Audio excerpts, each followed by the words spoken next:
Hi everyone. David, welcome on stage. Thank you. Today we're gonna talk about PVcase Series B, I would say very monumental event in our ecosystem. And I'm Arvydas Bložė, Practica capital partner, the one investor for early stage companies here. So PVcase Series B, $100 million is I think had a lot of impact for the ecosystem, for the startups, for validation of Lithuanian founders and then kind of ecosystem effort, and also for investors, because PVcase is the most valuable company backed by local investors. Probably it's second or third vintage fund managers going to the second and third vintage without truly having a lot of success stories. So PVcase kind of is validating the patience of investors that were backing the funds alongside many other things. But also it's been transformational year for PVcase from the inside, thinking about acquiring Anderson optimization, raising around. I think it's a very different cadence of development and understanding the way you run the company. So I think today we're going to cover a bit of that, cover a bit of Series B, and also kind of dig into more of a personal touch point, if you're okay to share. Yeah. So let's start with overall kind of understanding why PVcase is very relevant in the market right now, and why it is so, and what are the main tailwinds going forward. Yeah, thanks for having me. I think 10 years ago, solar was totally different beast. Nobody knew about because it was highly subsidized by governments. So nobody was taking any care about optimization. Nobody cared about quality. It was just build time. That all changed 5 years ago, or maybe 6 years ago now, where subsidies were shut down. And then most of the investors started looking how we can increase return on investment for those projects. And the best way to do that using software solutions. So we started 5 years ago. We met probably 5-6 years ago. I was running consultancy before, doing all the work for those investors manually. Many drawings, many calculations, and then we decided to optimize some of the processes. And you and Rokas, maybe in the room also, convinced me to do a spin-off and create PVcase as a new entity. And yeah, very thankful for that. I think it was a good choice and good journey so far. I think it took just 5 years to get where we are, one of the biggest solar software companies in the world now. Yeah, so I think it's interesting to see, you raise a round and so on, but this is just it's a milestone, right? That kind of have a lot of things were set in motion, and this is kind of just a milestone in the company's development. And also probably important to understand that when we talk about PVcase and our investors in the fund, they're like, yeah, this is a solar panel installation company or something. It's very hard to understand what PVcase does, but ultimately I think we have such a company in Lithuania, born in Lithuania, that kind of is very instrumental to achieve European Union's goal of net zero emission, right? So that requires a lot of solar alternative energy installation kind of deployment, and PVcase is super critical to for solar, especially for solar that is doubling or tripling per year. Yeah, so I think everyone thinks that we installing solar panels on the roofs. That's not the case.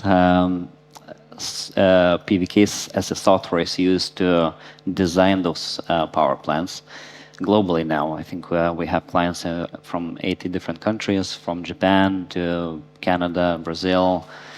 Everyone is using it as a standard tool now. Some, I think, of the highlights that I felt throughout the years was, what's the standard, right? So how to understand that you became that big player in the market. So I started seeing our clients printing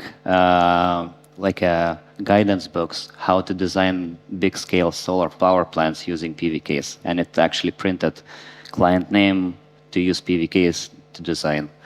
Then we started seeing that if those clients are looking for new engineers to join the team, one of the requirements, apart of language skills, IT skills, is to know how to use PVcase. So then for me, it was really interesting to see and get the feedback from those clients, especially in these like crazy locations like in Japan or South Korea. They're sending these photos of these power plants built in the mountains, and half of the mountain is cut. And they said, if not PVcase, if not your software, we couldn't build this.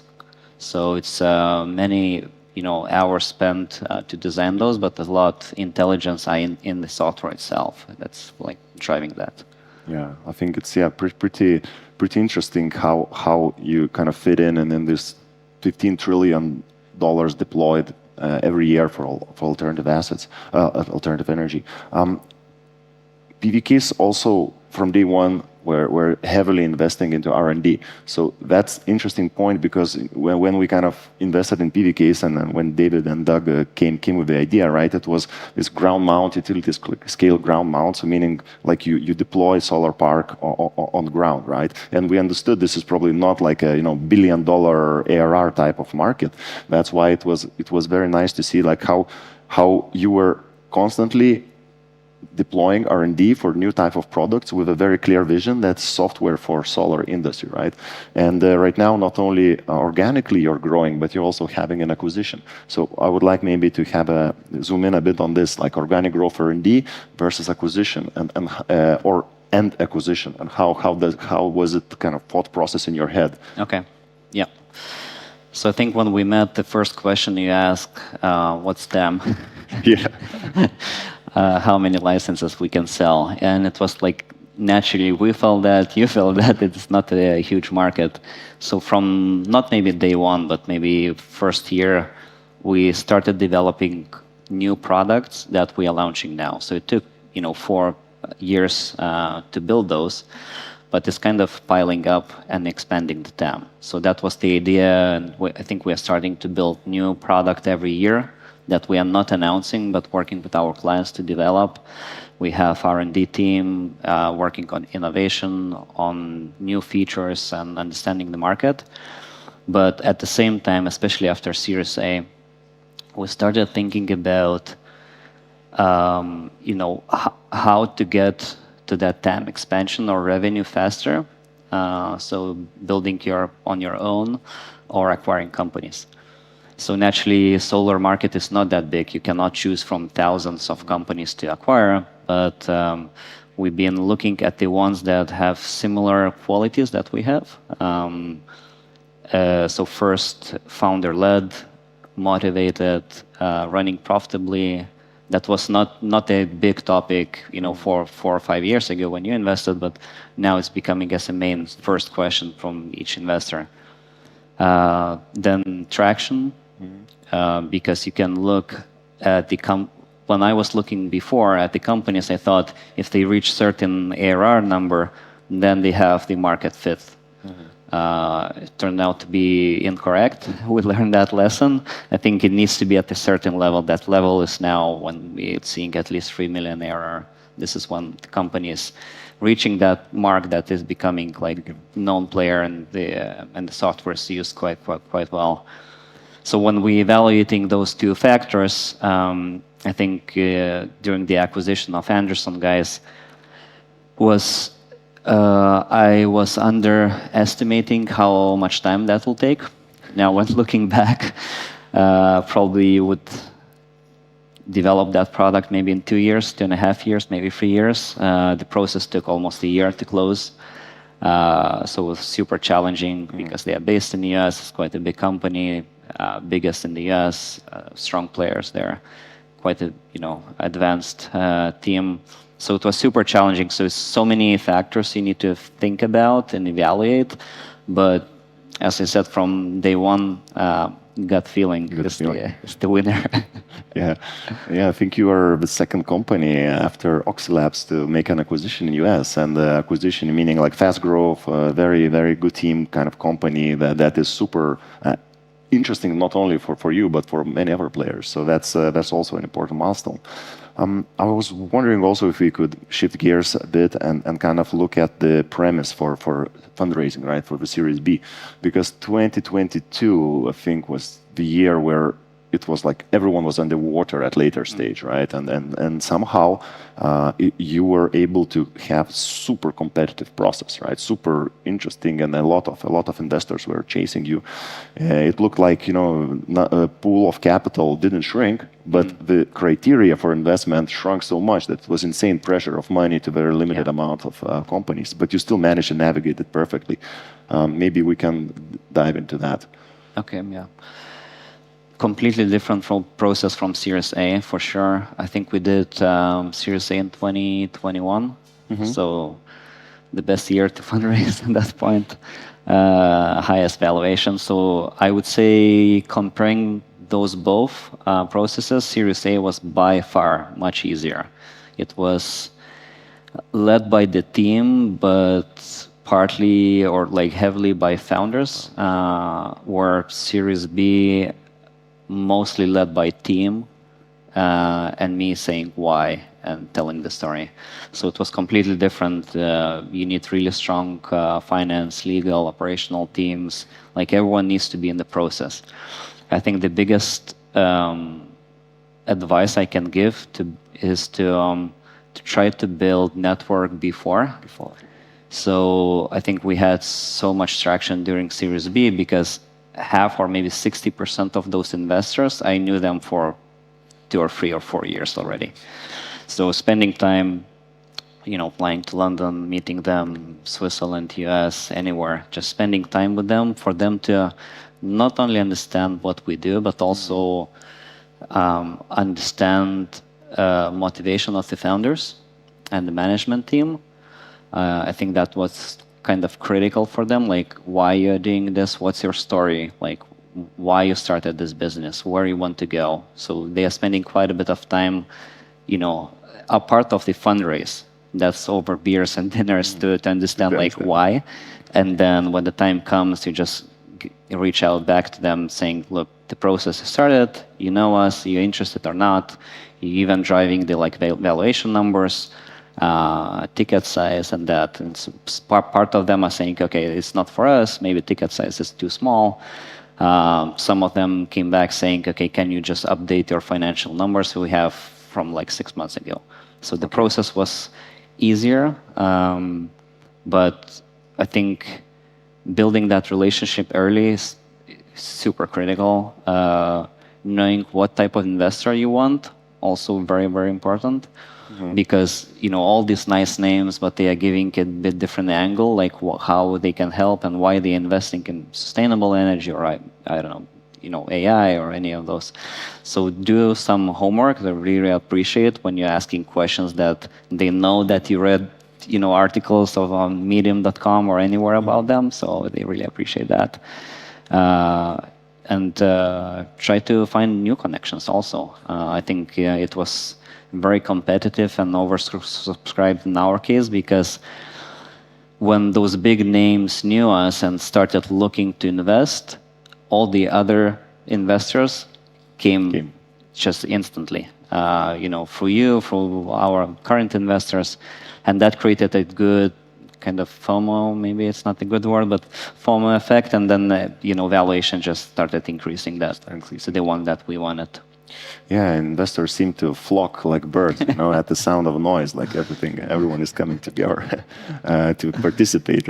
But also, if we could make a tangent here and kind of think about Series B, like in terms of not thinking about the money, right? But did you notice that this Series B like is some kind of very different type of company or cadence of development, and that it's really like a different stage of company's development, not measured, you know, by amounts of money you raise. 100%. The like investors are looking at different criterias, not only the story but financials. And when I said that building relationship, what that actually means. So when you build relationship early, you're telling the story, what you're planning to do or what KPIs you want to achieve. And then when you're raising money 2 years later, they are saying, okay, so can you show the books now? Have you actually achieved that, what you promised? If you achieve those KPIs, so in our case, we've been successful in that, for them it's easier to trust that you'll build that business, you know, 3 years ahead. So having at Series B, definitely you need to have completely different and stronger management team. In our case, we started with the C levels, and between Series A and Series B, maybe in 18 months, we built the leadership team layer. A lot of international people, although it was from day one, but like leadership team is now from like New York, Spain, and different locations. That gives that credibility. I'm not saying that Lithuania is bad for doing that, but just perspective. Like US investors, when they are seeing that you have people in the US, like VP layer, it just gives that a bit different flavor. Okay. Yeah, that's very interesting kind of take, and maybe also you had a lot of interactions with very smart guys, right? With guys having like McKinsey's and numbers on the payroll. Like it's been very different, at least from my experience, when investors are pitching you rather than you pitch to investors. Right? This is probably the place where most of the founders want to be. But did you have or did you notice learnings from these interactions, not necessarily with the lead investor, but kind of you integrate in the roadmap of your company going forward, and is actually fundraising? It took a heavy toll on the team. It was like 3 months of no sleep. But can you see now, like looking back, that it's actually useful exercise? As funny as it sounds, but the big names are the big names. Like all those big companies flew into Vilnius to meet us, and they, as you said, they've been so prepared. They hired McKinsey, Bain, all those consultancies to help them out, and they were pitching to us. Like, we are thinking that with this space, you should grow in that area or to build these products because like TAM analysis, competition, all the potential acquisitions, and they had calls. They had like a transcript of calls, like what they're saying, what revenue they have. So we've got so much free information that we don't need to hire Bain to do that. It was an amazing process. At least I was like, come over if you want, and just taking all those PDFs and just saving all that. So it was really useful. Like completely, like in Series A, you're more like pitching and trying to get, where this round was opposite. Like choosing the good investor. In the end, it came down, of course, valuation, but also like personal feeling. In the end, they'll be in the board. You'll need to spend a lot of time with them, at least in the beginning. So it's, as I was always joking with you, like it's still the team, right? This board is still your team. So it's nice to have cool people there and just spend time with them. Yeah, truly invested, not only on the legal side, like with the money, but invested as persons that really want to help you out. I think we have to like start wrapping up, and maybe for like the last topic, I was wondering like work-life balance and the overall, like I think there's a point in time where you were investing so much of your time and energy away from the family to build a business, but I don't see if you notice that might be changing, that the company right now is giving more to the founders, to the team, and how is this work-life balance changing or not changing, and do you see like a mission right now extending outside PVcase, you as a founder, like can you how you can give back, or are you giving back already? And maybe for the founders in the audience would be interesting to learn. Yeah. So this is my second business. So from 2011, I think, for 10 years was definitely no work-life balance. It was just work. I started shifting that a bit, maybe in the last couple of years, maybe 2-3 years, giving more to the leadership team, for them having that ownership. I think then they are more dedicated and feel a bit different pressure that you're not checking, but it's like kind of their own company. So frees your hands a bit. Then we hired amazing assistance team that managing your calendar, emails, and all that. So it's from the outside maybe it looks like a small thing, but it's a lot for your like personal life planning and getting back to sports, spending a lot of time with my family, with my child. I was always, even those 10 years, family was always first. And what I mean is that, yes, of course, long hours, but not long hours on the clock hours. So I finished the work at 6, spending time putting my kid to bed at 10, and then starting to work from 11 until 4, let's say. So it's long hours, but then you still have that, 6 to 12, let's say, 6 hours with your family. So that was always number one priority, even with the first business.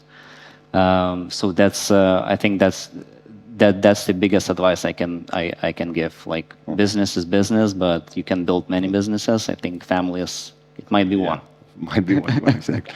Okay, I think we're out of time. And David, thanks so much for finding time and sharing the story a bit, what you learned and so on. Thank you. Yeah, thank you for listening. Thank you.